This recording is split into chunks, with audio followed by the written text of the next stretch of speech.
বিজ্ঞানে বিভিন্ন আলাদা আলাদা সূত্র এবং তত্ত্বের একত্রীকরণ বা জেনারেলাইজেশনকে বিজ্ঞানের উন্নতি হিসেবে ধরা হয়, কারণ একই প্রকৃতি বা ব্রহ্মাণ্ডে আলাদা আলাদা সূত্র তত্ত্ব থাকতে পারে না, তাই কোনো একটি থেকেই আস্তে আস্তে অনেকগুলি তৈরি হয় স্পেশাল কেস বা বিশেষ বিশেষ ক্ষেত্রে।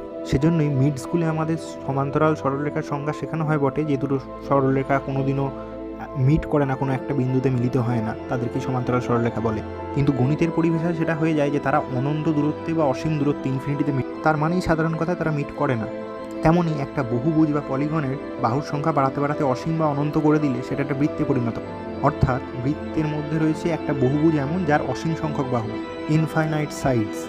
এখন যে যুগলরা লং ডিস্টেন্স রিলেশনশিপে আছে, অর্থাৎ তাদের মধ্যে অনেকটা দূরত্বে তারা থাকার কারণে চাইলেও দৈহিকভাবে কাছাকাছি থাকতে পারে না, তারা সেটাকে লং ডিস্টেন্স রিলেশনশিপ বলে। কিন্তু যারা সিঙ্ক, তারাও গাণিতিক পরিভাষায় নিজেদের লং ডিস্টেন্স রিলেশনশিপ বা এলডিআরে আছে ভাবতে, যেখানে তাদের সাথে সঙ্গীত দূরত্ব অসীম বা ইনফিনিটি।